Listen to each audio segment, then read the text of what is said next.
Okay, we're going live. I think it's got a little buffering circle. I don't know if it's really started or in. You just said you're live. All right, we're live. Excellent. That's connection. what it says.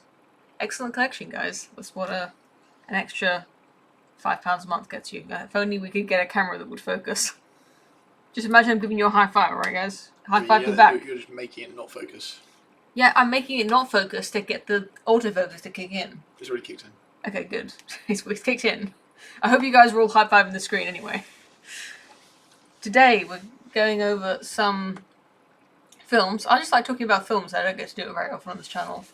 I'm sure everybody fancies himself to be an armchair film expert. I'm here with my husband, who really is an armchair film expert. Oh yeah. I never really liked films until I started hanging out with you. And you said you didn't like films. Yeah.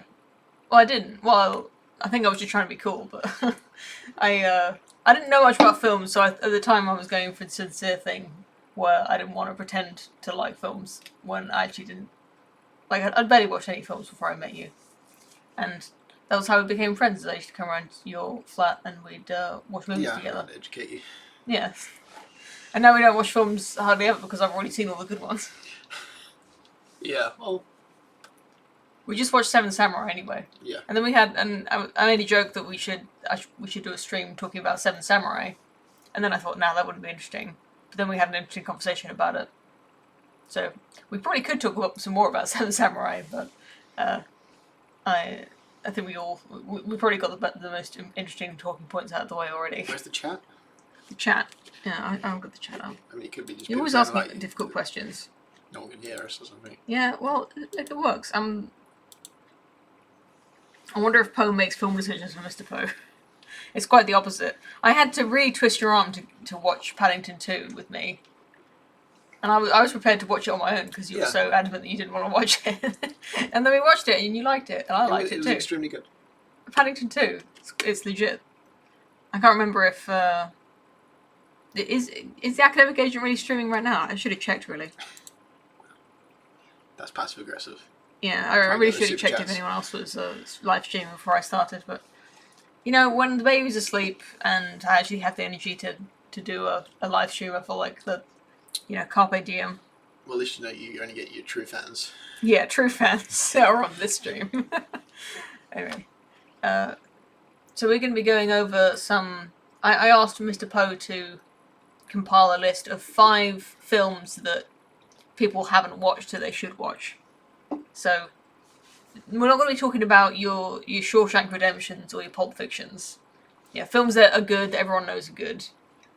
You know, unless you're contrarian and you say it's not good or whatever. But we're talking about the films that are good, that not many people have seen, or relative to how good it is, it's relatively less known. Yeah, it's kind of vague. I mean, we didn't work that hard. Yeah, it's not like it's not a hard rule or anything. Just it's not like the best 5 films ever. It's just some films that you might consider checking out if you've never seen them or never even heard of them.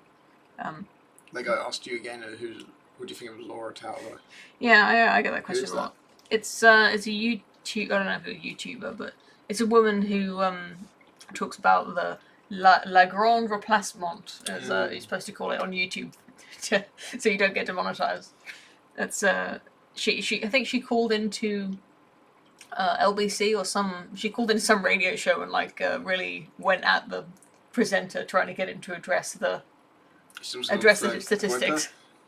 Yeah, not quite. She's from what I can tell, she's more of like a kind of wholesome English trad wife type, but like working class sounding. I don't know. I'm probably being way too general. I'm not very familiar, as you can probably tell, but that's the impression I got. It's a kind of like a nicer female Tommy Robinson, I suppose you could say. Okay. I guess we'll go alternate between one from my list and one from your list. Sure. Oh, can you let me know if you can hear Mr. Poe as well as you can hear me? He's sitting just as close to the mic. He's just not on camera, so you can't read his lips while he's speaking. Thanks. It's like that bit in Toy Story where he holds up Buzz is fine. Toy Story is not on the list, but it could have been. But everyone knows about it already. So I'm just trying to get the focus. All right. Well, I guess I'm just in soft focus, like a Star Trek. It seems to just be waiting that makes it better. My first film, which is one we watched recently, is The Edge. The Edge. The Edge. Anthony Hopkins. Yep. And who's the other guy? Baldwin. Baldwin. Alec Baldwin. Alec Baldwin. Yeah. Yeah. Well, it's a David Mamet film. Yeah. So probably Coffees for Closers. Glengarry Glen Ross is probably the most famous Mamet film. Yeah, by far, yeah. But there was also another film that is very good. It's much more. It's like on the premise, it sounds much more exciting than some salesman selling stock to a couple of old people. They're selling real estate. Yeah. Well, no, they're selling. They're not selling actual real estate. They're selling like I believe they're selling real shares estate. or whatever. I think it's real estate, but it's irrelevant, really. Yeah, the Glengarry Glen Ross is a very good film about 4 or 5 salesmen, also with Alec Baldwin, and that's good. But it doesn't sound nearly exciting as a film about Anthony Hopkins and Alec Baldwin, getting stranded on a snowy mountain and having to fight a bear. Yeah. That's definitely a more exciting premise. Yeah, it's a more exciting premise. On the face of it. It's an exciting film, and but it's not just it's not like a dumb action thriller movie. It's also quite a smart. No, and if you've seen any Mamet films, it's got the Mamet dialogue, which is it's got a lot of really good dialogue in there. Yeah. Is the Spartans also Mamet, isn't it? Yeah, they're Mamet. Yeah. That's another sort of thriller action type. That's not on the list. In the Desert of Sound and the. What about in the city? Yeah. Oh, we got $5. Wow. I don't usually get super chats. Thank you very much. In regards to underrated films, might I suggest A Scanner Darkly, 2006? Richard Linklater? Yeah, I've seen the last 10 minutes of it when it was on TV once. I've seen School of Rock and Slacker. Those are Richard Linklater, aren't they? Yeah, he's the. I didn't see Boyhood. No, nor did I. That sounded bad. What did you think of A Scanner Darkly? Sorry, I was trying to remember the I saw the end of it and that was it. I didn't. Yeah, I definitely couldn't judge it. I didn't like the. I guess it's part of the sort of the psychedelic sort of thematic thing of the film. You know, it's all rotoscoped. Sounds a bit gimmicky. Yeah, I thought so, but I didn't want to completely judge it, so I haven't seen it, so I can't definitively give my verdict on it. Well, I've always vaguely wanted to give it a chance. Azim has given us $5, so we have to watch it now. Okay. And what else are we going to do? Well, I don't mean right now, but... yeah. What about The Edge? You got anything more to say about that? It's just good. Yeah, right? it's a great... I mean, it's... David Mamet is famous for being, like, a right-wing writer. Yeah, Anthony Hopkins plays kind of the main character. He's a hero. Yeah. He's a genius millionaire. Millionaire CEO, yeah. Yeah. And Alec Baldwin would be completely screwed if it weren't for. Well, Alec Baldwin was also like a classical sort of like jealous of his money. Yeah, it's kind of like a Rand. Wife kind of It's like a Randian movie, kind of. He's a second rater. Yeah.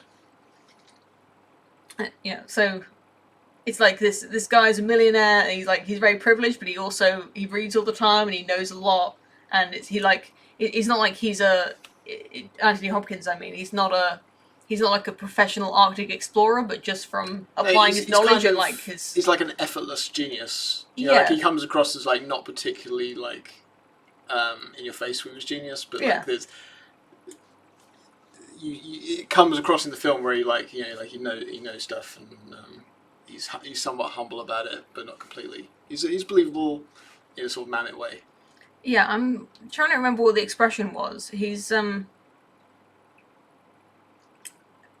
self-assured. He's not arrogant. He's self-assured. You know, he's like he doesn't think he's the best. Like he just is. I think. I mean, he says in the film that he's not smart. He just like remembers stuff. Or something like that. He's calm in the face of adversity. Adversity.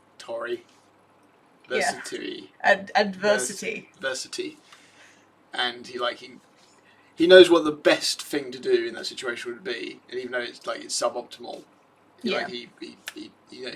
action this day is kind of Churchill, kind of like let's do this. Yeah. We're probably going to die anyway, but this is the best thing to do to give us the best chance of getting out of this situation where there's a man-eating bear trying to kill us.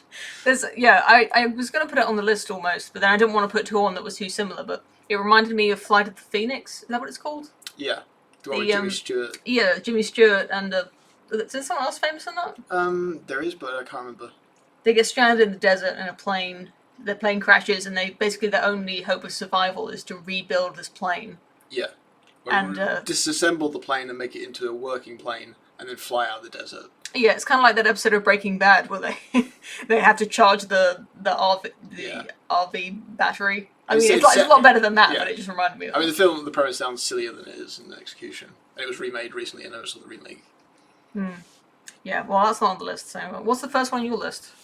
I didn't put them in order, but you can. Oh, the whole reason I brought up IMDb is so that I could bring these films up. Let's have a quick look at The Edge, because I think it's got a really dumb sort of cover. It looks stupid. Look at this. It looks like it's a film about Anthony Hopkins and Alec Baldwin shouting at each other. But I promise it's a lot smarter than it looks. They do shout at each other during the film. It's true, but it's like a much more it's a very witty kind of dialogue kind of shouting. Storyline. A model and her rich, much older husband come with her to a photo shoot. What?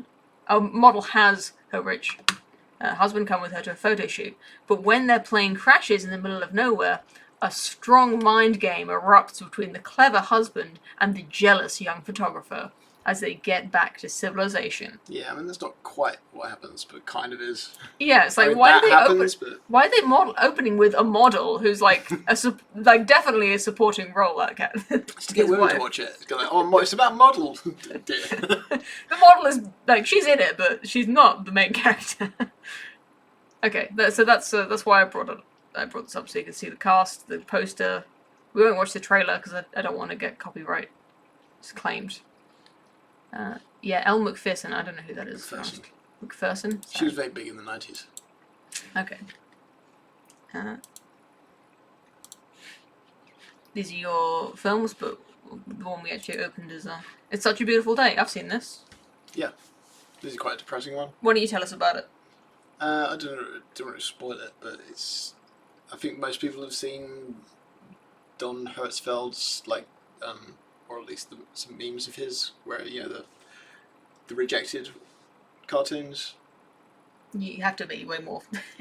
They're called Rejected. It's like the premise is that a series of cartoons were rejected by Nickelodeon or something by this guy. Yeah. And it's the one. My anus is bleeding. You remember that one? No. No, it's He has a very minimalist animation style. Yeah, but you can see a picture here. He incorporates the physicality of the paper into the animation. Yeah. So the paper will screw up and be animated. Yeah, it doesn't sound that amazing. No, I know what you mean. Yeah.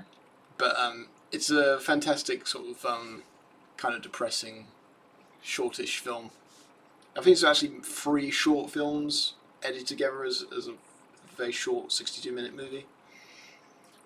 I mean, it's so short that the premise kind of gives it away. Well, it's written here, so you may as well read it. Bill struggles to put together his shattered psyche in a feature film version of Don Hertzfeldt's animated short film trilogy. Oh, there you go. So it was. Yeah, so it's just a really simple cartoon about a guy who's losing his mind, but not in a creepy, weird David Lynch way, in a cute, simple way. Yeah, it's cute, simple, but it's also there's definitely elements of what's going on here, but it's not there to confuse you. It's just a sweet kind of sad story. It's fairly about explicit a guy. about what the story is about. You won't be walking away confused about exactly what was going on. Yeah, definitely one to watch. I think it's one you can watch with the whole family. I'd say. I don't know. I mean, it's sad. It's you wouldn't put it on for your children, but you can watch it. It's definitely. I think women like this film. Yeah, probably. Yeah, I think it's the sequel, not the sequel. The next film was. You remember the the film we did after this? One about being in the future. Girl. Yeah, that was good too. Yeah. Not quite as good, I think. I think if you want a film to watch with your girlfriend, I think this would be a good one. Girlfriend or wife. Yeah. After the kids go to bed, it's not too long. It's definitely, considering it's such a simple presentation style, I don't think you get bored watching it. Small contribution towards Baby Poe's nappy fund. Thank you, Rory Herbert. Some guy said my spoon is too big, so he has seen Rejected. Oh, okay. You should be friends. You should be married to this guy. I think a lot of people have seen Rejected. Okay. Should we have the next one on my list then? Okay. And if you haven't got anything more to say about it, it's such a beautiful day. No, it's such a short. Like it's not. Yeah, it's not even 90 minutes as a film. It's. Yeah. I closed it. And now I'm afraid if I start typing, that you're going to be able to see what. Okay.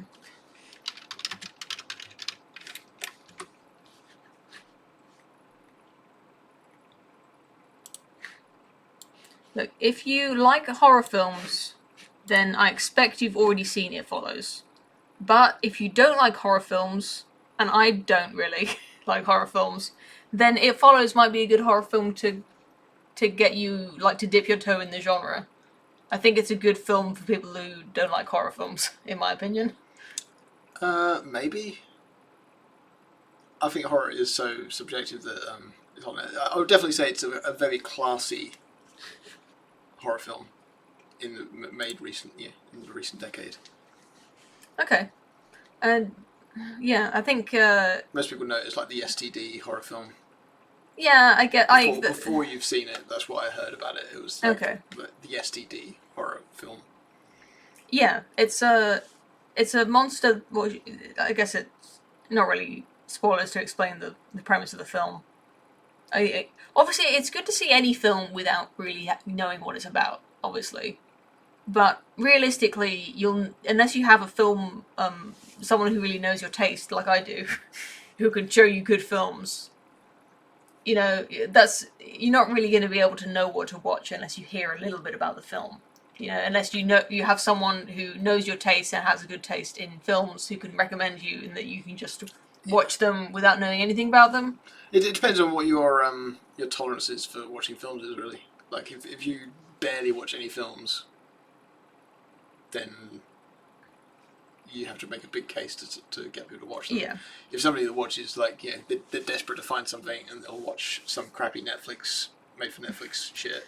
Yeah. Instead of this, then.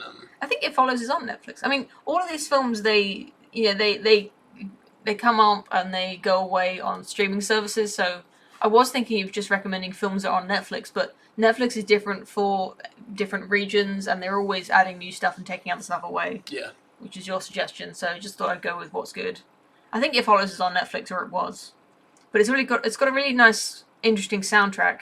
I mean, it's a good soundtrack, but it's good in a way that, like, it's not... Yeah, video game soundtrack.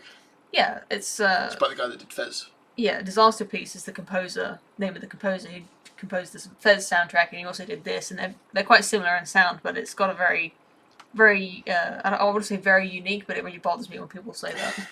It's got a unique sound, and yeah, so it's about a young woman is followed by an unknown supernatural force after a sexual encounter. So it's an unknown supernatural force that haunts you, and the only way you can get rid of it is to have sex with someone else, and then the supernatural force will follow them until it kills them, and then it gets passed back to you. So it's an interesting... Yeah, it's a bit like The Ring.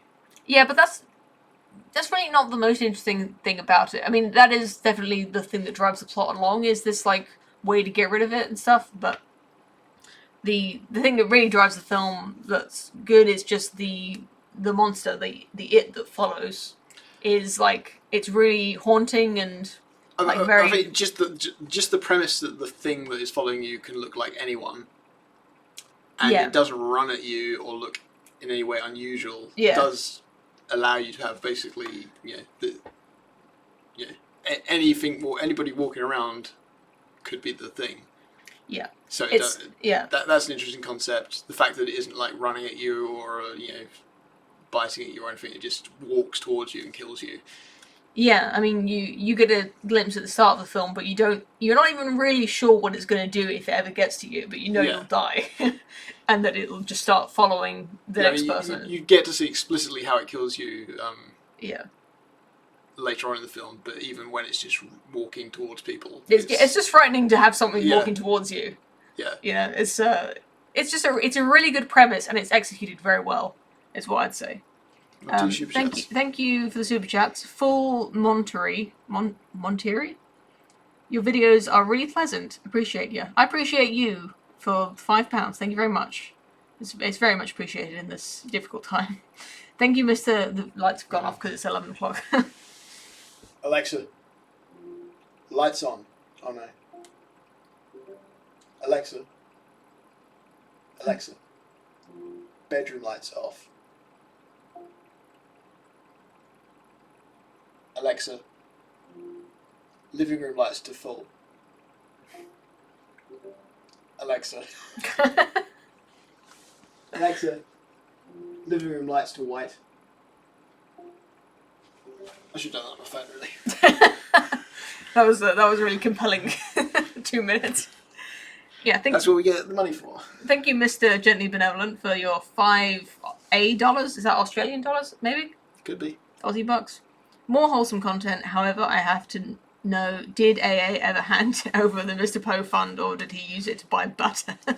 He tried to give it to me, but I was insulted and refused it. I asked him to send the money to Nigel Farage for the Brexit party that we all went to, because I didn't make a donation for that party, so I was a bit of a freeloader. Well, I was a reporter, but anyway, the Brexit celebration on 31st of January. You probably saw the video where both of us went, and I think, well, he never confirmed or denied this, but I asked him to send the money there so that we wouldn't be freeloading. I know that if you set up a GoFundMe, which I did recently, you don't have to collect the money at all. The people can send you the money, but it's more like a pledge. So until you collect the money, you won't, nothing is taken and has to be refunded. So I recently had to set up a GoFundMe. I recently set up a GoFundMe so that I could go to that pitch competition with my essay about free speech. But that's been cancelled because of the virus. All events have been cancelled, to stop the spread or whatever. So instead of having to refund people who donated for that, I just don't collect it, and they get to keep the money. It never even leaves their account. So maybe that's what happened. So anybody who donated to the Save Mr. Poe fund may just never have had the money taken. It was just a prank, bro. Oh, we got £2 more from Nreeb. The Nreeb. Contagion, that was it. Nreeb looks like it's something spelled backwards, but backwards is just beer. Contagion 2011 is based on the SARS pandemic. Oh, thank you for that. Yeah, I've seen it. I haven't seen Contagion, but we always listen to the soundtrack when we play Pandemic. Yeah, we do. The board game. That's how you're familiar with it. Yeah, I am familiar with the soundtrack, yes. Did you have anything more to say about It Follows? Not really. I just think it's very good. It's definitely my top 5 horror films of the last 10 years. Up there with Bad Ben. It's my favourite horror film ever. I don't really like horror films, so. Yeah, I mean, I think you could. It'd be a bit plebby to say something in the last 10 years was my favourite anything. Yeah, well. But you should just say what you think, man. For you, that's fine. Oh, I should say. Oh, my favourite horror film was The Exorcist. No, I mean, I'd say it's a red. If someone says that their favourite film was made in the last 10 years, it's a red flag for me. Of any type, yeah. It's not saying you couldn't justify that. Yeah. I'm saying it's a red flag. Okay. But okay, you probably haven't seen that many films. Yeah, I think your way of saying you have shit taste is to say you haven't seen that many films. No, it's not true. You do. I mean, if you haven't seen that many films, then you most likely you're going to be seeing the films that have come out more recently.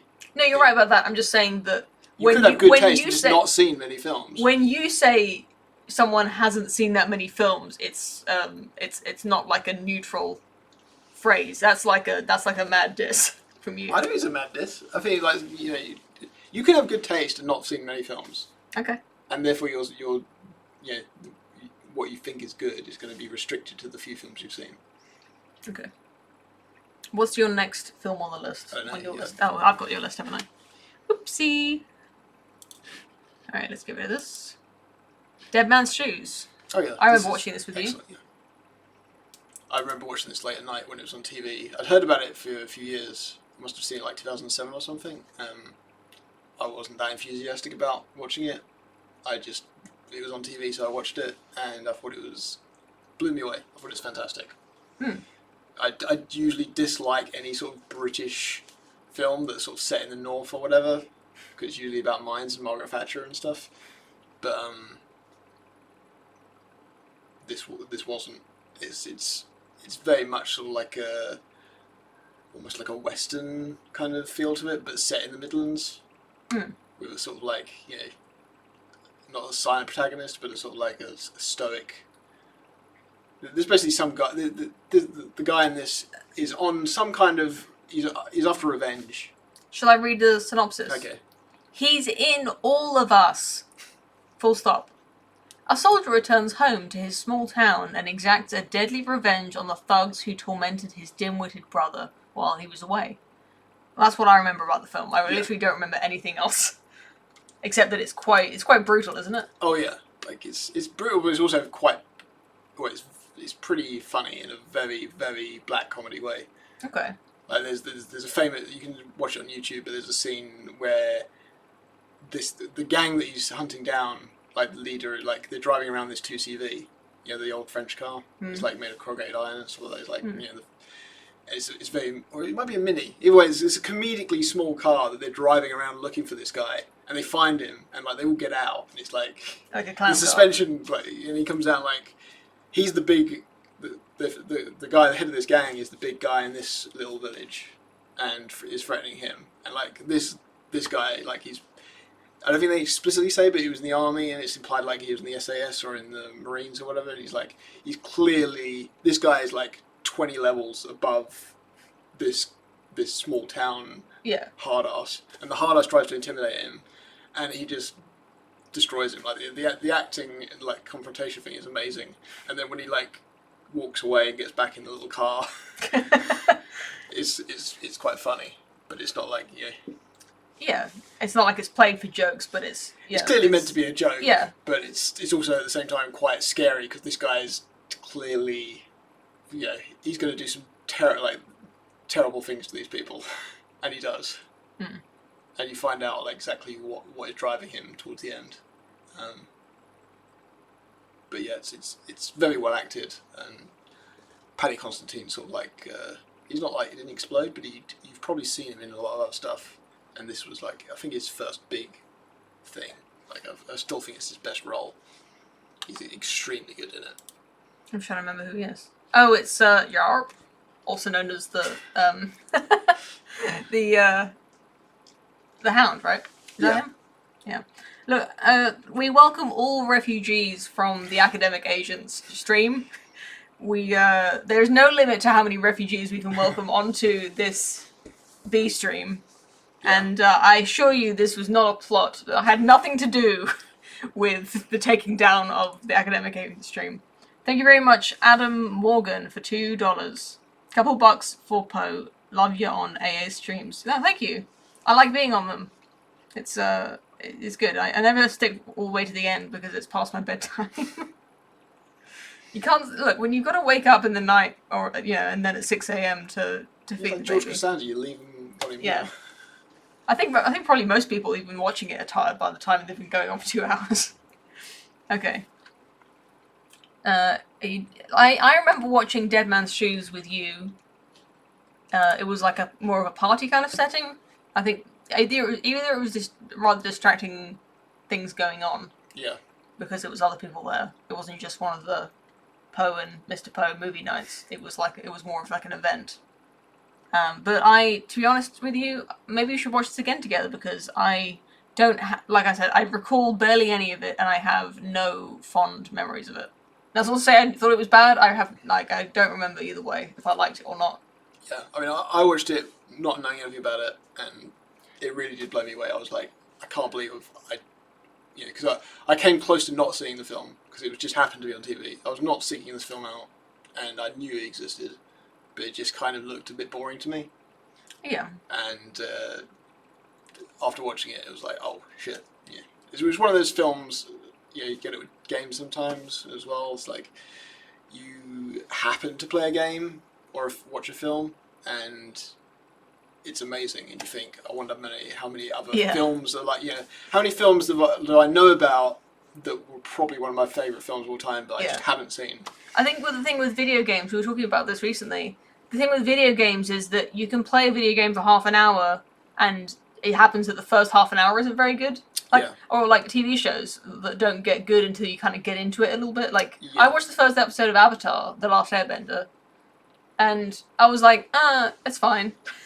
It was like, it's probably maybe my favourite TV show of all time, but definitely one of my favourites. But, like, the first episode, it's the first episode of anything. It's not, unless it's really, really captivating, you don't know the characters, you don't know what's going on. It's all just, like, setting up, basically, for this, epic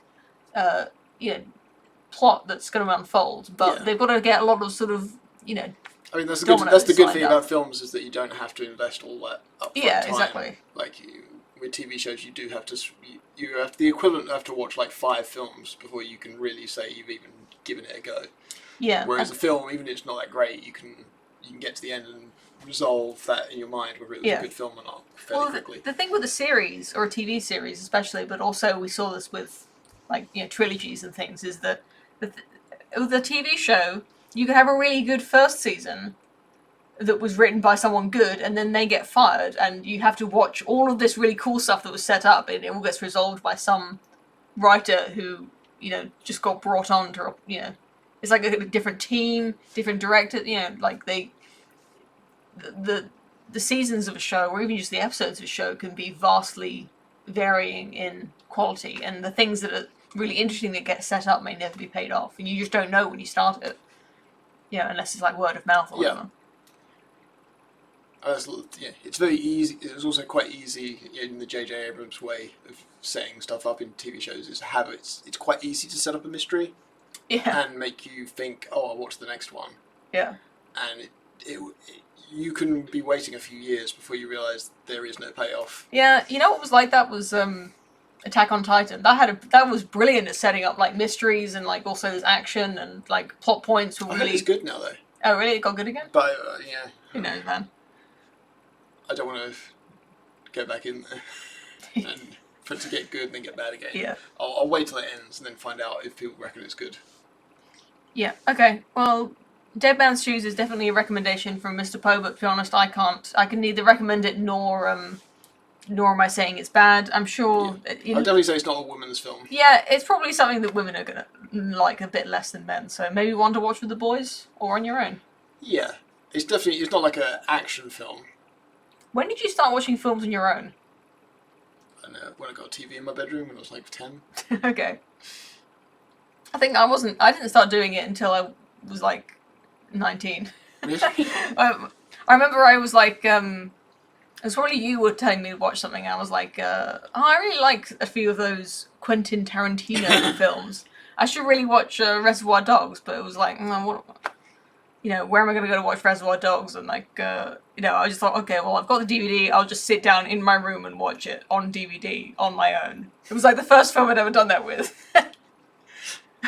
No, the way I used to watch films, was just, the exciting thing was like, it was, there weren't DVDs, VHS were too expensive, so you just watch it on late night TV, 10 o'clock, 11 o'clock, there's a film on. Okay, let's find out what it is. Yeah. No, I did that a few times. Yeah. Like, that's a bit different, though. That's just like watching TV, and it happens to be a film. I think like purposefully sitting down with like a DVD is a bit different, in my opinion. It's like more of a purposeful act. Like watching TV is just like, oh, there's a film on, I'll watch that. Okay. There's adverts in the middle.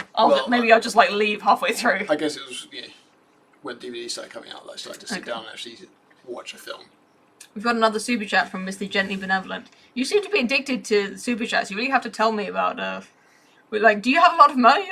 Maybe that's an impolite question, but I noticed gift house in his mouth. Look, I'm just interested. Like, do you just really like super chats, or do you just a philanthropist?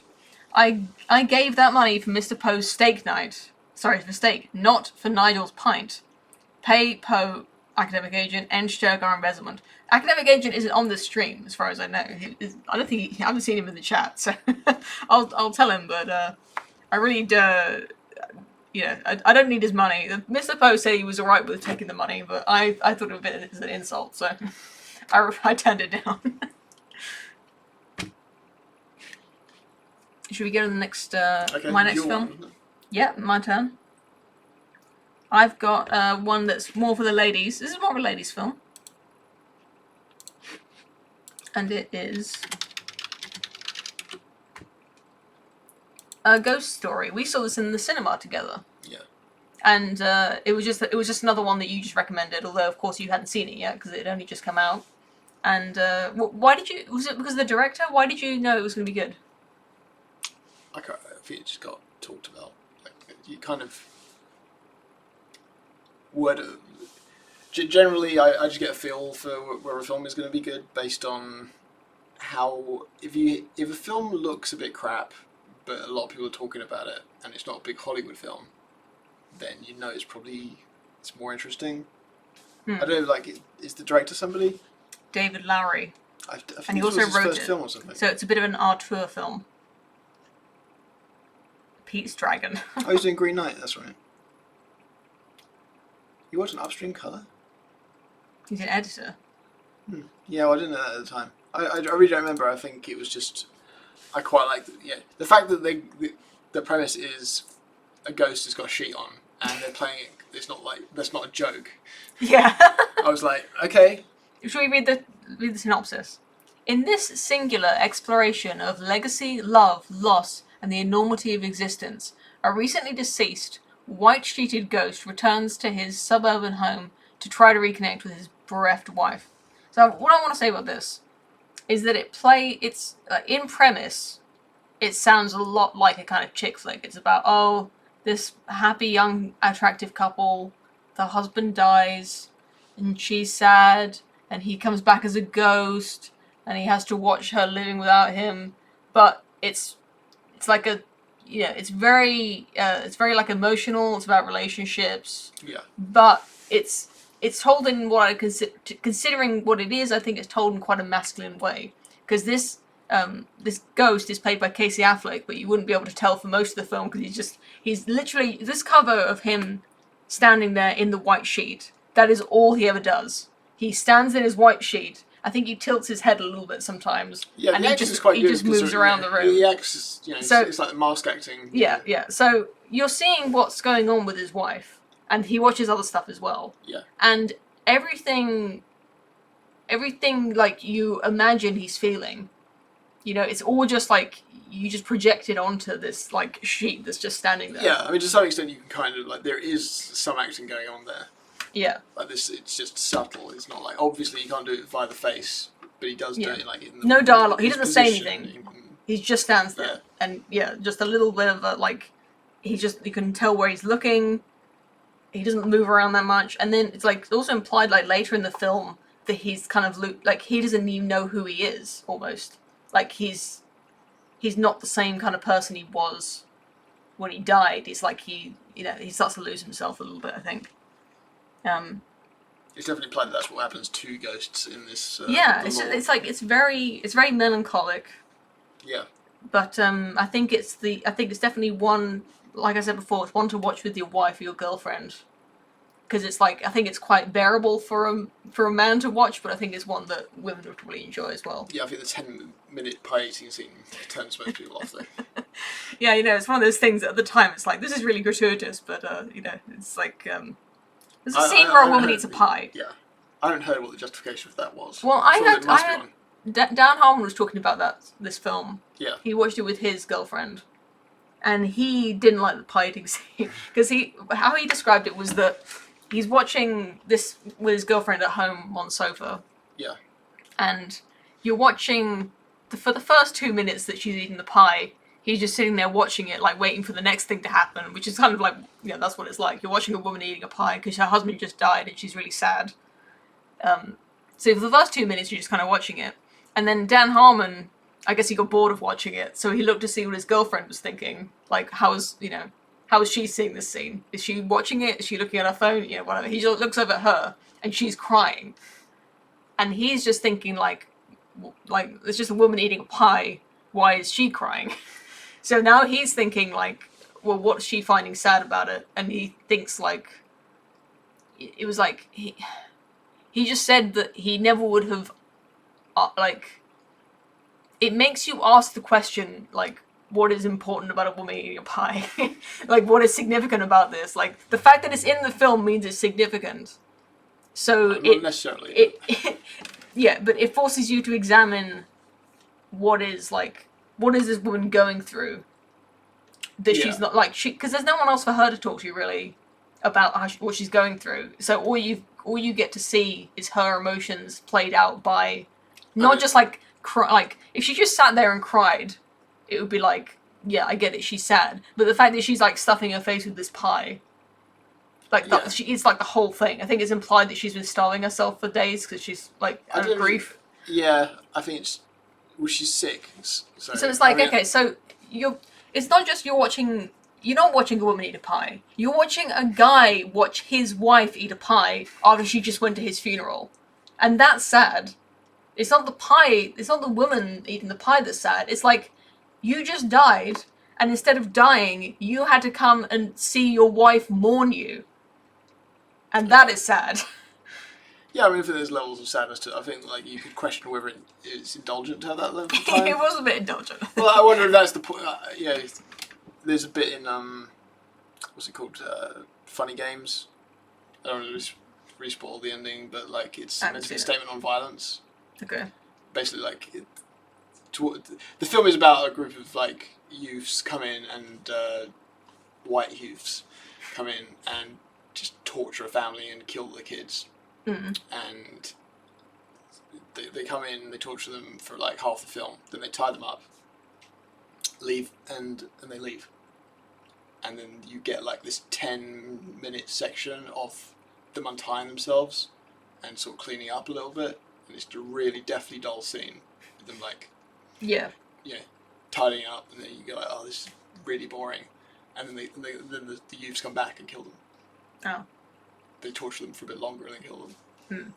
There's some more meta stuff in there as well, but the statement is meant to be that like there's an audience, you are complicit in the violence because you're bored of the not being tortured. Okay. All right, yeah, I get it. Which I get that, but it's also quite boring.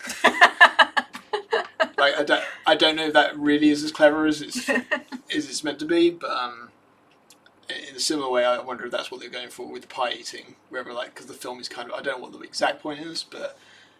Well, you're watching someone who's watching something, so it is. Well, I just thought that the film like has a lot of sections in it where time progresses on, and there's a long like monologue where the guy talks about like, the stoner at the party. Yeah, the stoner at the party is talking about like every single thing is like every atom, the heat, death of the universe kind of long speech. He goes on that nothing matters and some of that. So like there's clearly a lot in the film about time, legacy. It says right there in the synopsis or whatever. So like I don't know if there is meant to be a specific point there about having a 10-minute like uncut thing of someone doing something fairly boring.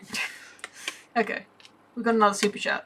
Just keep them coming in, guys. This is great. This is honestly the most amount of money I've ever made on YouTube in in an hour.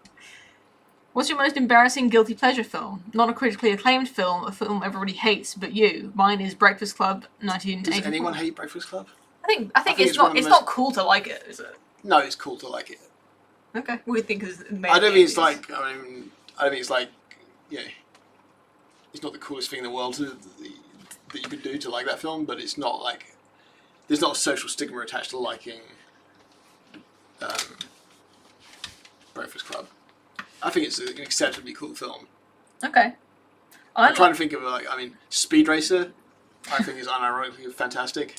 Yeah, there's the one with John Goodman and like the garish colours and CGI. Yeah, Cool Beans. Yeah, it's great.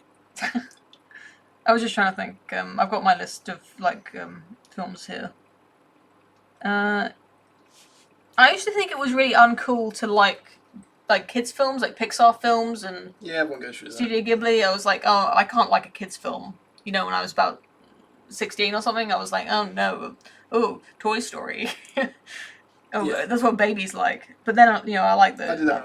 I like a lot of kids films actually. I did that. I decided to never watch animation again because it was for kids and I was too old for it. I suppose what I'd like is probably be like a really sappy love film. I'm trying to think of what the most embarrassing. Girls. Yeah, I love Mean. Yeah, unironically, I love Mean Girls. It's funny and it's good. So that's probably my answer, I suppose. What about you, Dad? What about you? Yeah, I mean, I like It's a Wonderful Life, but that's a classic. I mean, Yeah, there's nothing embarrassing me like in It's a Wonderful Life. I'm trying to think of. I really like High Fidelity. That's one of my 5-star films I've got here. It's not one on the list that I'm Yeah, talking that's about today, embarrassing. but it's like, you know. I'm trying to. There's definitely ones that I will definitely defend. Speed Racer is the one that comes to mind immediately. I'm just trying to think. I'm trying to think of an easy way to find lists of potentially embarrassing films. But I heard it a few years ago when someone said like, you know, what did they say, like, you know, like, never be ashamed of like enjoying I mean, the film. you love like The Beauty and the Beast and The Little Mermaid, right? I mean, you love musicals in general. I don't know about that. That sounds like a vicious rumour. Paddington 2, I guess that's not very cool to like it. No, yeah, I defend Paddington 2. That's an excellent film. It's just a super chat. I probably shouldn't spend this long on it, but it's an interesting question, I think. Well, the next super chat can end this conversation. The Iron Giant, like, how can you? Yeah, that's just great. Unless that's what you're saying. I'm looking at my 4-star films now, trying to find something embarrassing. I've never seen 16 Candles. Didn't you say you didn't like 16 Candles? Yeah, I didn't. To be honest, I didn't like 16 Candles. I'm sorry for whoever said liked it. I'm not saying like I was, you know, I don't turn my nose up at that genre or that kind of film, and I think Molly Ringwald is really attractive. And I like watching her, but I don't think the movie was very good. Got dead air. Polynesis. Yeah, well, I'm building tension. I guess I didn't rate any embarrassing films because I didn't want anyone to know that I've got embarrassing taste. But I like Juno. Yeah, I guess Juno's mildly embarrassing. It's like you don't want to have the same favorite film that your mum likes, do you? Really, it's like No. those are mum core films. You like Brokeback Mountain? That's kind of embarrassing. And musicals is very incriminating. I like the 2003 Hulk. Is that the one with Ang Lee directed? Yeah, I think that's great. Brokeback Mountain. This guy says. This guy knows. What's your next film on the list? It's been a while since we were talking about Ghost Story. I know, just go to it. Oh yeah. Keep forgetting. Black Dynamite. Oh yeah, this is great. I always didn't include this, but apparently not many people have seen this. Yeah. It's kind of incredible. I It's not like I never heard there's about no it. 10-minute pie eating scene in this film. It's funny all the way through. It's got to be the funniest film I think in the last like 20 years. Okay, I thought it was funny. I don't think it was that funny. I mean, that's the thing. Like, if you try and look up funny films made in the last 20 years, like go through them, like none of them are that Shaun of the funny. Dead. I don't think that's not really a comedy. It's It's an action horror. I mean, it's comedy. it's funny. It's funny. I don't think it's not a comedy. I It's mean, not a flat out it literally comedy. is. It's an action comedy. This This is an action comedy. it's not really selling itself on the action. Okay. Yeah, this is the action in this film is when he walks in and the guy just gets knifed and he goes, "I threw that shit before he came into the room." Yeah, like it's not every action bit of this is a joke. Okay. In a service of a joke. All There's no whereas like Shaun of the Dead and Hot Fuzz, like the action mostly is standing on its own, maybe with a joke. Okay. Yeah, I mean, Hot Fuzz is funny as well. Yeah. Okay, well, what can we say about Black Dynamite? It's a parody black exploitation movie. Yeah. I haven't seen any blaxploitation films, Yeah. so you don't need to see any. It's pretending to be a 70s movie. Yeah, it's very well shot to look like that. It's got, I kind of want to. I think if you've seen Dolomite and all those other things, that movie recently came out that sort of like has made those things a bit cooler again. You might get this on a deeper level than me, but I don't think you don't need to see those films. It stands alone as a funny film. Very, very. The plot is good as far as a comedy. Like the acting is good in as far the comedic acting is excellent. The jokes are funny. It's just good. Okay. It's funny. Yeah. You want not maybe not one to watch with the kids, no. and not one to watch with your mum. Yeah. I wouldn't even say it's that good to watch with your wife, but it's not saying you can't watch it with your wife. Yeah. I'm trying to find the funny films. Napoleon Dynamite, I think, is really funny. I've got that. That's 5 stars. That's not on the. That's not on the underrated list. Although I think it probably isn't that. It's a bit of a cult movie, isn't it? It's a big. Yeah, it's hard to say when there's a cult movie, like there's so many people that have seen it, but normies haven't seen it. Okay. Yeah, yeah, but you said in the last recent years. I've also got The Big Lebowski, which I think is a really funny film, but that's not that recent. No, that's like 97, I think. Yeah, that's a very funny film. That's probably the 2 biggest comedies I've got in here. Straight up comedies. There's also RoboCop, which is funny but not a comedy. Yeah. Shaun of the Dead is arguably a comedy. Blues Brothers. Oh yeah, Blues Brothers. Blues Brothers is funny, but I don't actually. I've got it as 5 stars. Yeah. But I like it for so much more than just the comedy. Yeah. It's like it's funny, but there's like a lot else in there that makes it a 5-star film. Yeah, it's a comedy musical action film. Yeah. It easily could have been on this list, but it's just like a lot of people have already seen it. It's like a cultural thing, so I'm not going to put on. It's a bit obvious, you know. My next one. Very professional. I've got Isle of Dogs. That's a recent one. A lot of these are kind of recent because I think it takes time for a really good film to build up a good reputation. So even though I think this might have even like won an Oscar, so it's not exactly it's not exactly unknown. It's by a very famous director, and it's got a lot of famous people in it. So it's not like a hidden gem or whatever. It's just I thought it was good, but I haven't seen it on that many like best films of all time lists or anything. It's got really good animation, soundtrack, everything. You got any opinions on Isle of Dogs? Yeah, I thought it was a solid Wes Anderson film. If you've seen your shtick, and you know what you're getting in for, don't you? Yeah. I wouldn't say there's no surprises in there, but there's no surprises as far as tone, I'd say. Yeah. There's plot surprises. Yeah, like I'm just saying, like if you've seen a few Wes Anderson films, you know what the tone is going to be of this film. It's a good one of those, but it's like I think the animation kind of takes it a little bit above, in some senses, a lot of Wes Anderson films. I think probably Rushmore is still my favorite. My favorite Anderson. Yeah. What's your favorite Anderson? Probably Rushmore. Okay. Maybe I should have put Rushmore on head down. I don't know why. Isle of Dogs just appeared like sooner on my list of 5-star films. But I love animation. I actually love hand animation. I don't have any specific love for stop motion, but this was very well like constructed. You know, like it's not like Flight, the one where he drinks vodka. Mr. Poe's reading the chat. If you can't tell what he's doing. Flight. I don't know.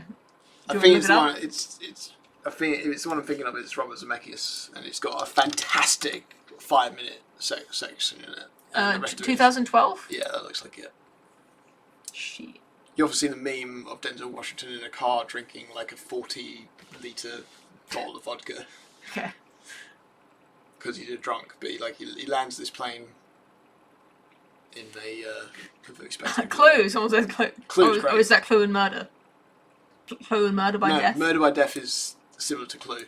Okay. Clue is good. We Yeah. watched that with my family at Christmas. Yeah, Clue's great. And they had no idea what it was.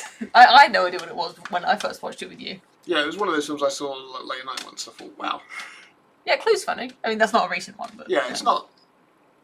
It's a bit broad. Yeah. Uh, It's more fun than funny, isn't it? yeah, it's fun. It's got, what's his name, the voice guy? Tim Curry. Tim Curry's in it. Yeah. He does He a very steals good the job show a in little that. bit, doesn't he? Yeah. My favourite joke in that was that one at the end. And the, that one near the start. You know, we would like... I don't know why you do this thing, but when we're looking at films to watch, you will just like you'll bring it up on VLC on the PC, which is the TV. It's not whatever. And I just want to let you know that we're not watching films on a 20-inch screen. We're watching it on the TV. Yeah. Anyway, so you'll use the seeker bar and like click along it and like pick out random bits, and you just happen to pick out this really funny joke where he goes like, I won't be able to deliver, obviously, but he's going, he, I think, I think she's saying that he threatened in public to kill her. Like, she goes like, and he threatened to kill me in public. He's like, why would he kill you in public? I think she meant that he threatened in public to kill her. Yeah, that's kind of the tone. Like, yeah, it's like just wordplay. Like, yeah, and then right at the end, where the guy reveals that he's a cop, and then he goes like, I'm gonna go home and fuck my wife. Yeah, well, the setup was that he was meant to be gay. Yeah, he gave that. So like, I'm a plant. Don't they usually call you a fruit? It's like a lot of good jokes. Yeah, it's like Airplane and that sort of like pun comedy, but it's not quite as like unrelenting as Airplane. Yeah, and it's more, like the premise is much more fun. It's like carried by the premise. Could have easily put Clue on either of our lists, I think. Yeah, I don't know how obscure. Like sometimes, like I've known about a film for so long, but I don't even know. Yeah, it just doesn't seem that obscure. I don't think Clue is that obscure because I mean, Knives Out was kind of heavily influenced by it. Black Dynamite. I always just remember that bit. Noroi. We're doing your The Curse. No, that was mine. Isle Isle of Dogs. Oh, all right. We just talk about it long. Isle of Dogs. It's just good. It's cute. Okay. What are you trying to do? Oh, that's it. What are you doing? I was just getting it right. You made it worse. I made it better. Now you've got this like awkward thing poking out in the middle. Look. I'll fix it. I'm gonna fix you. Go on, talk about Noroi. Noroi. It's found footage. I said that if you want to talk guilty pleasures, I'd say found footage is about Bad Ben. Bad Ben is the guilty. I don't know. I don't believe in guilty pleasures. I just think there's It's other good. There's either good films or there's bad films. So you're saying you're not ashamed of liking Brokeback Mountain? Like any film, whatever it is, if you enjoy it, it's a good film. Okay. Like it's almost like Death of the Author. Like it doesn't matter if it's enjoyable because it's bad, it's good. Okay. Nori isn't bad though. It's excellent. Yeah, found footage. You will watch any found footage horror film when you. I don't like. I would say. You don't like them, but you just watch them. I would say like the potential of found footage, because I like my horror. The scariest horror to me is the one that's the most believable to actually be real, and found footage is the only one that you could possibly have be completely believable at its best. Probably most people watching this will know just from hearing it what found footage is, but we should say that it's those horror films like the Blair Witch Project. It's a film that is pretending to be somebody's camcorder footage all stitched together. So it's like, it's like The Office. They did found footage comedy after that, Yeah. where it's like you're watching a what are you doing? Just making it better. I don't think you are you okay. Now I can't see myself as big. Well, you don't need What to if see What if I've got like spinach in my teeth? Yeah, no. I've seen a lot of found footage. I'd say the majority of them are terrible to mediocre. Yeah, But okay. the very good ones, like, which would say the best one is Noroi. Is excellent. It's Japanese. Yeah, it's Japanese. It's definitely it uses the found footage thing very well. It's like it's a documentary, not like random found footage. And I don't really know, like, it just feels very real. Like there's some game show clips from like Japanese TV, which are like comedy Japanese TV, shows. Yeah. And it's like it's the Ant and Dec Of Japan. Of Japan. It's not. I imagine they're all fake. I wouldn't be sure, but I'm pretty sure they've created a fake Japanese TV show which feels very real in its fakeness. And in the context of this comedy show, there's horrific. There's a horror happening in that. It's creepy by implication, isn't it? It's not because they're creepy. Well, it's all like meta. It's like the show itself is obviously somebody's making a film of this film, and in that film they're making a TV show, and in that TV show, it's not meant to be scary because it's just a happy-go-lucky Saturday evening light entertainment show in Japan, but because they've made that believable, that was the show, the horror that happens inside that section is more believable and scary. Okay. You like horror films, or I think you just like films, don't you? But I like all films, yeah. You've seen a lot of horror films. Yeah. And you said this is like one of the only ones that actually scares you, right? Yeah. It has to be at night time. And nothing scares me of It's the day. daytime, and there's like 3 or 4 films that scare me at night time, and this is one of them. It's very rare for, it's great if I can find one that's actually scary. I get scared like all the time. I'm such a wimp. We watched Butterfly Kisses, and I legitimately couldn't sleep. It was so creepy, and we watched Suspiria as well. That really freaks me out. Anyway, I have like night terrors. Yeah. You could say like not that dramatic, but I have a kind of irregular sleep habits. You could say quirks maybe. Yeah, we could say So that. the mild form is when I'm having a nightmare. Sometimes I'll talk in my sleep. And recently I started shouting, "Help me, help me, help me." That was like a year ago. Was it? Yeah. It was after the baby was born. I was like, I woke up the baby and you. No, it was way No. before. It was after the baby was born. Before. Okay, well. Anyway, I was having a nightmare, but I didn't wake up properly. In my sleep, I was shouting, "Help me, help me." So I sometimes wake up and say things. That's one thing I do. But I also, while I'm in the stage of falling asleep, I often hallucinate. Like, by often, I mean like a few times a year. It's something that sometimes happens. And if I've seen a horror film or something, I'll sometimes see, like, when I watch Suspiria, I don't know if you can see this. Move out of the way if you don't want to be in the film. Look, so there's something like this in our bed. It was like the door jam or something, the door that was open. And I saw some like creepy hands come around it, like some really long, spindly fingers. I was awake in bed, and I kind of I knew it was a hallucination, but it's still really scary to see like these creepy fingers come around the door like this. So look, not only am I afraid while watching horror films, I also have to be afraid that I'm gonna have a hallucination or a nightmare later that night if it's too scary. That said, I didn't think Noroi was, for me, it wasn't that scary. It was creepy, definitely, but it didn't give me nightmares or hallucinations. Yeah, it didn't give me nightmares or hallucinations either. Okay, but yeah, it's creepy while you're watching it. Yeah. I mean, the climax of the film is incredibly well executed.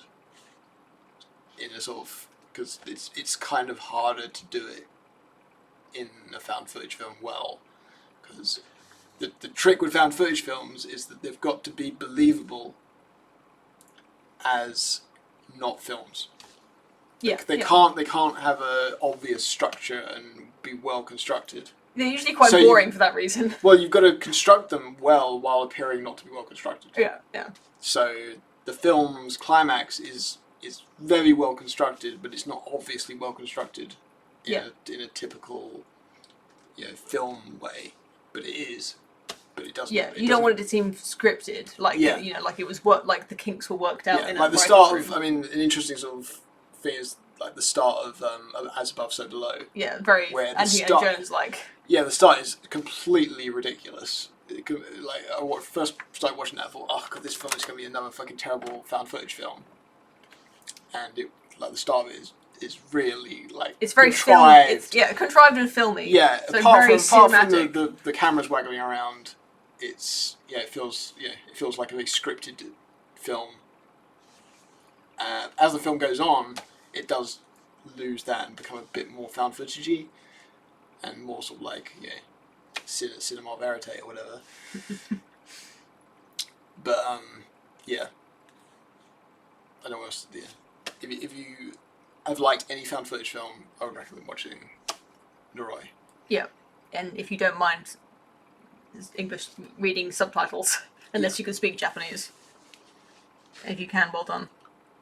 Someone says that you the wife is always right. So, how dare you That's disagree it. with me? Doubt that. From lived experience. So I think we're on my last one of my list. And it's a good one. I mean, they're all good, obviously, but I wanted to talk to you about this film. Me? Or... Yeah, I wanted to talk to you about this film.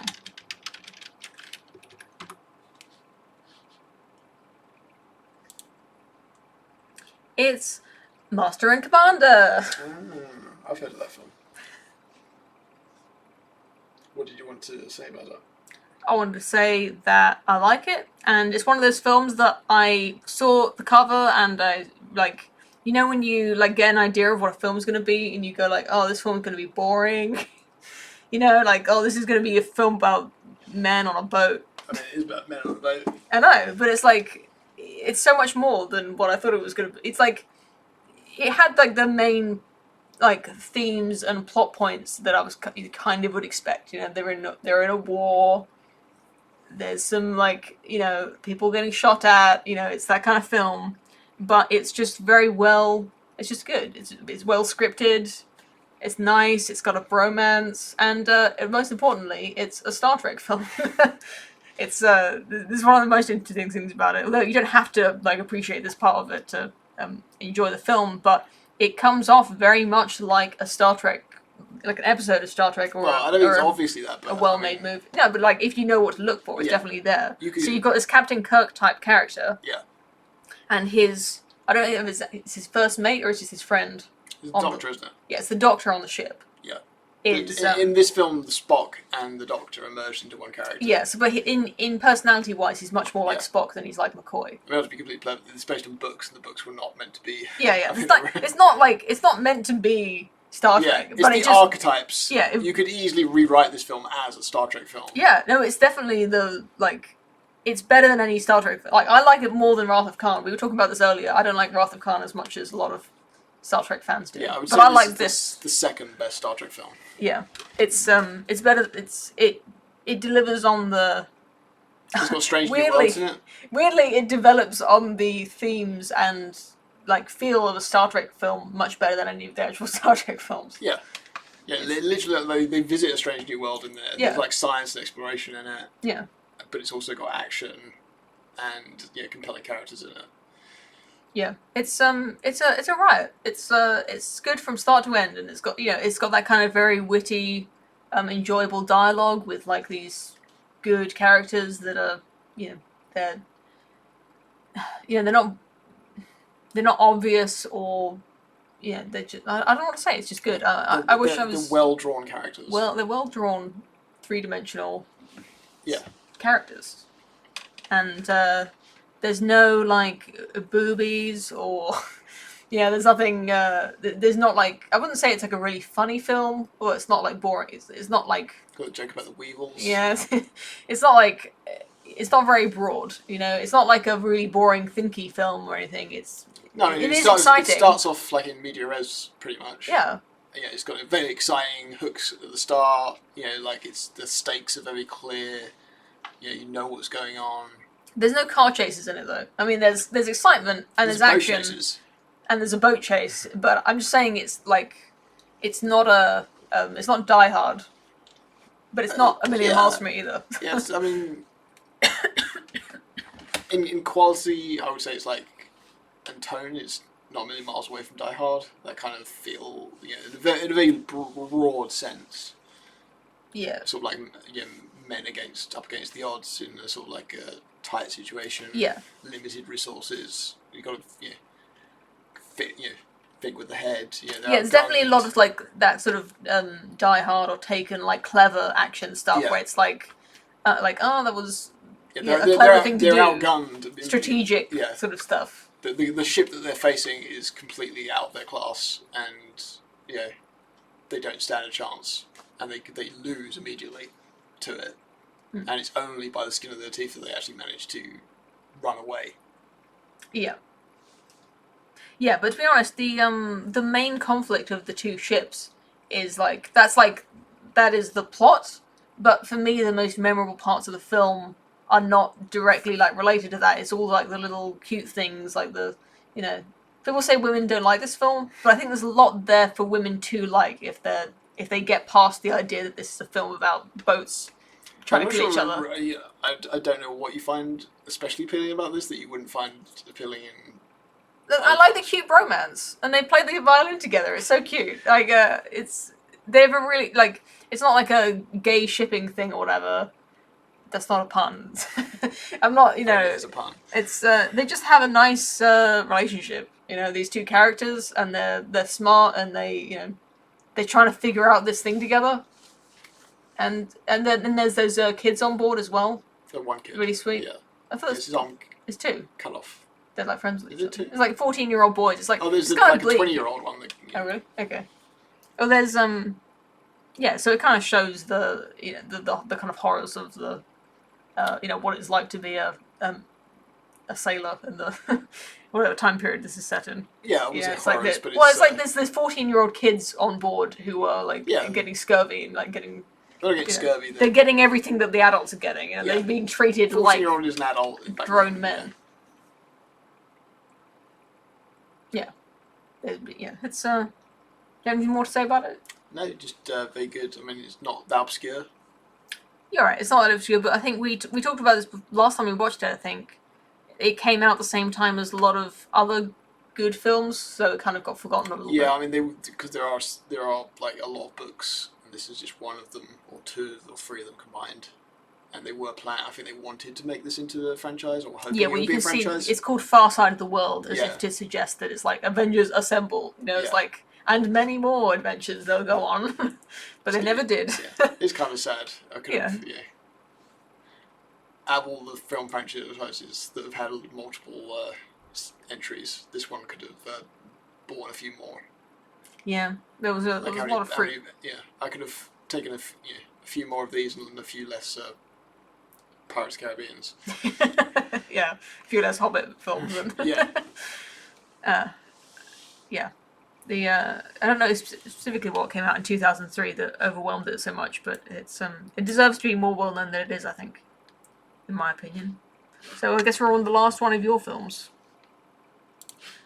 which is The Way of the Gun. You want to tell us about that?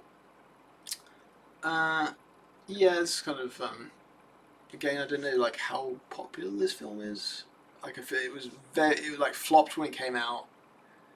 I think it's more people have seen it these days, but I still think it's pretty obscure compared to like the classics of the early 2000s. It's got a very middling review from Letterboxd. It's like a perfect bell curve. Yeah, I mean, it's not a million miles away from like a Mammoth film, in that it's got like some very stylized dialogue in there. Christopher McQuarrie is kind of because this film flopped, he never really directed much else apart from Jack Reacher, which is kind of like a spiritual sequel to this. Like it's based on books again, but if you've seen the first Jack Reacher, not the second one, which is terrible, and you want to see something similar to that, watch this. And if you just like action, dark comedy, horror, not horror, dark, it's mainly an action thriller with some very sharp dialogue in there. It's got Benicio del Toro, Ryan Phillippe, James Caan is great in this. I liked. It's got some great scenes in there. The kidnapping of the pregnant woman. It's another one. It's another one of those ones that people will tell me how good it is, but I really don't remember anything about it. To be honest, I kind of remember The soundtrack's the setting. amazing. I really like the soundtrack to this as well. I don't want to downplay your recommendation at all, but to be honest, I can't really remember it. Well, it definitely. I mean, it has got a pregnant woman in there, and there's a baby at the end. But other than that, I don't think there's much in there for a woman to watch. Okay, well, it's more like most of the people watching are men, so I think we'll be safe with that. It's like two highly competent male criminals. You see an opportunity and go for it. It's got a very. I think like if you want to watch this, you can watch the first 5 minutes of it, and it's got a very compelling, dialogue-driven first scene. Apparently, like I've heard people say this is like in a post Pulp Fiction. There were a lot of films with like snappy dialogue, commissioned crime thrillers, and this was just one of like a 12,000 like Swordfish and stuff like that were trying to be that kind of thing. But I think this is very good. Yeah, you remember the pregnancy kidnapping scene? No. Yeah, they go in there and like it's, the pregnant woman, Juliette Lewis, is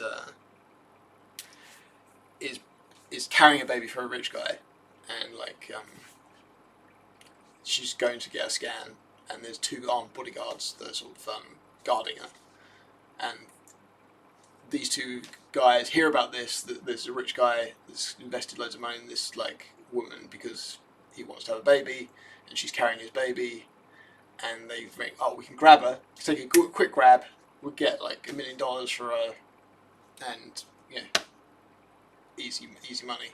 And they go in there, they're very competent, they think they completely underestimate the bodyguards, and the bodyguards, like they get Juliette Lewis, they're taking her out, and like they think like because they've got they've got her, that they've won, like they're going to take her out, and like then the bodyguards like point the gun at the babies, at the baby lump, and like the Juliette Lewis, they don't care about the baby, they just care about losing.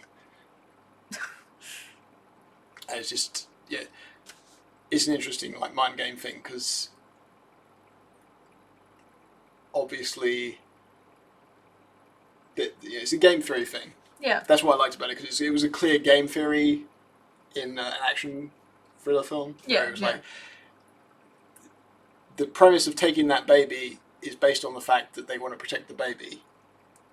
But if they're willing to kill the baby, then they can't kidnap the baby. Yeah. And therefore, the whole thing falls apart. So like, there's a moment there where they're like, they have to decide that, are these guys bluffing? Are they willing to kill the baby, and therefore we lose and we're going to get killed? Or do we have to back out? Or do we carry on? Mm. And then like there's a lot of bits like that in the entire film. Highly recommended. Intrigue. Yeah. Very good action scenes. Chris McQuarrie's brother was a consultant on this, and he's a SEAL, I think, or an ex-SEAL. So there's some pretty accurate, as far as I'm aware, gunfight scenes in this. Mm. And yeah, it's good. Okay. Well, those are the 5 films, and we also talked about some other films as well. Bonus memes. Any other requests from the chat? Well, I requested we go to bed because I'm tired and it's past my bedtime. For someone who's asking, I'm talking to my husband and the baby's already in bed. She's put her down to sleep. She goes to bed at 7:30. Well, yeah. No reason to give her that information, but I suppose it can't do any harm with it. The baby's very good. She put her to bed and she just goes to sleep all evening. Yeah, most of the time. Most of the time, yeah. Sometimes she just screams randomly when she wakes up, but after about 8 p.m, we've got the rest of the evening to ourselves, basically. Yeah. So that's ready to great. stream to our heart concerns. Yeah.